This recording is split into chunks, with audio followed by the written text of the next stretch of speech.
Hello everyone. In this video, we would be speaking about another HR elective called Human Resource Planning. As the name indicates, this is nothing but planning for the workforce of your organization, planning for the right kind of people and the right number of people in your organization, based, of course, on your business goals, such that your business at any point in time does not suffer from either being short-staffed or overstaffed. So, in other words, human resource planning involves being able to assess what are the organization's objectives, whether you want to grow, whether you want to, maintain a consistent pace, whether you want to, or whether you're forced to decline or retrench because of certain factors in the environment. Based on your objectives, the human resource planning function takes stock of the current human resources, forecasts demand for manpower, um, estimates the gap. So, does a gap analysis saying, on one hand, this is what we need in terms of the forecasted demand, and on the other hand, this is what we have in terms of supply of manpower, both internal and external. Having identified the gaps, three equations could arise. Your demand is more than supply, which means you may have to go out into the market and acquire more talent.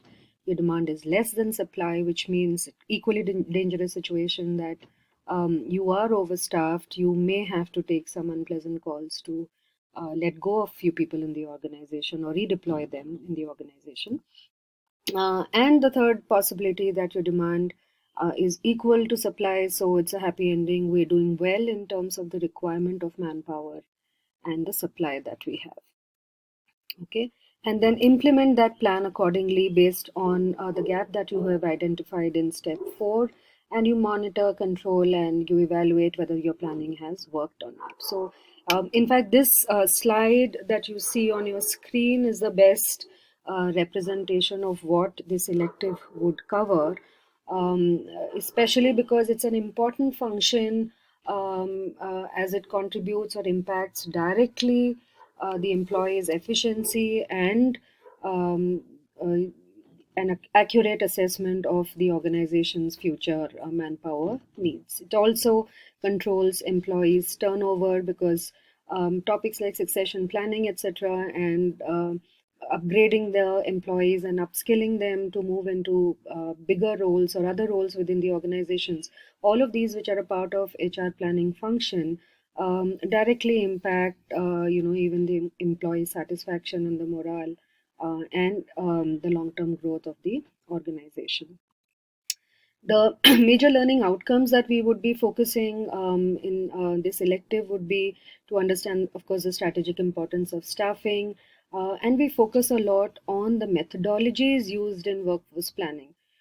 You may recall that we have touched upon HR planning in semester 2 in HRM, where we have introduced the demand forecasting techniques like ratio analysis, the Delphi nominal group technique, etc. Here we do a little more, we bring in a lot more cases and hands on exercises and assignments to be able to forecast HR accurately. Having done the demand forecasting on the other side, we also look at the supply forecasting, and we get into the details of supply forecasting techniques like Markov model or the vacancy model. And we debate and deliberate on what would be a better source of supply for the organization. Do we grow people internally, or do we look at bringing in external fresh blood into the organization? As mentioned earlier, the other topics that HR planning naturally kind of flows into would be HR retention programs, career planning and succession management, outsourcing, and technology as an enabler as well as an accelerator for HR planning. The evaluation components, same descriptive for 20 marks, MCQ for 20, projects for 10 marks, class participation 10, and the end term 40, totaling up to 100.